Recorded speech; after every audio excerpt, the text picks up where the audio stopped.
Have you ever noticed that the moment you stop chasing something, it often starts coming toward you? It happens in relationships, friendships, careers, and even personal goals. The harder you cling to an outcome, the more anxious, frustrated, and exhausted you become. But the moment you let go, you feel lighter, calmer, and strangely more confident. This isn't magic, it's psychology. Detachment doesn't mean you stop caring. It means you stop allowing your happiness to depend entirely on one person, one opportunity, or one outcome. Today, we're going to explore why detachment is one of the most misunderstood forms of confidence, and how letting go can actually give you more control over your life. Many people confuse detachment with coldness. They imagine someone who doesn't care about anyone or anything. But that's not what healthy detachment looks like. Real detachment is emotional freedom. It's being able to love someone without losing yourself. It's working hard toward a goal without believing your entire identity depends on achieving it. It's caring deeply while understanding that some things simply aren't within your control. Imagine two people applying for the same dream job. Both prepare well and attend the interview. One spends the next week checking their email every few minutes, imagining every possible outcome, and convincing themselves that rejection would mean they're a failure. The other hopes for good news, but continues living their life.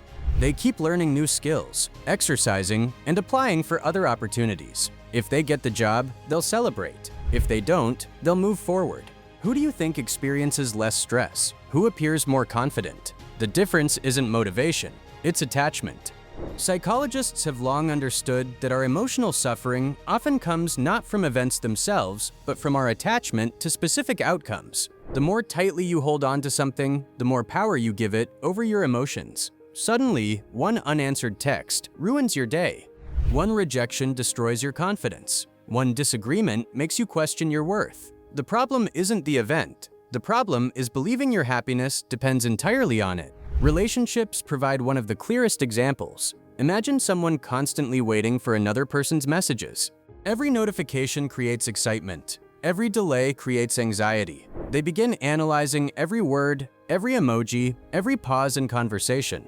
Their mood rises and falls depending on someone else's attention. This isn't love, it's emotional dependence.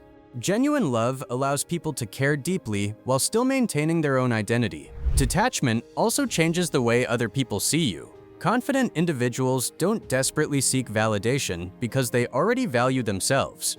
They don't force conversations, beg for attention, or chase people who repeatedly show little interest. Instead, they focus on becoming someone they're proud of. Ironically, this quiet confidence often makes them more attractive because people naturally respect those who respect themselves. One reason detachment feels difficult is because your brain hates uncertainty. It constantly searches for guarantees. Will this relationship last? Will I succeed? Will they choose me? Unfortunately, life rarely offers complete certainty. The more you demand guarantees before feeling happy, the more anxious you'll become. Emotionally healthy people accept uncertainty instead of fighting it. Think about holding sand in your hand. If you squeeze it tightly, it slips through your fingers. If you hold it gently, it stays. Many areas of life work the same way.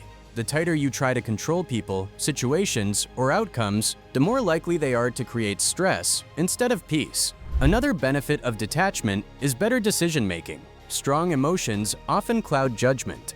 When you're desperate for approval, you're more likely to ignore red flags, accept poor treatment, or stay in unhealthy situations. But when your self-worth no longer depends on someone else's choices, you begin making decisions based on logic rather than fear. You stop asking, "How do I keep this person?" and start asking, "Is this relationship actually healthy for me?" Detachment doesn't mean giving up on your dreams either. It means separating your effort from your identity. Work as hard as you can, prepare as well as possible. Give your best every single day, but don't allow one success or failure to define who you are.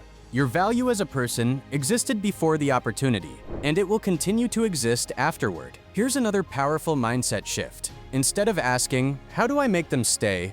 ask yourself, "Do they deserve a place in my life?" That simple question changes your perspective completely. It reminds you that relationships should involve mutual effort, not endless chasing. Detachment isn't about rejecting people. It's about refusing to abandon yourself for them. If this video helped you see confidence from a new perspective, let us know in the comments. What's one thing you've struggled to let go of? Leave a like if you found value in today's lesson, subscribe to Inspire to Be You, and join us for more psychology and self-improvement videos designed to help you build emotional strength, understand human behavior, and create a life filled with confidence and peace. See you in the next video.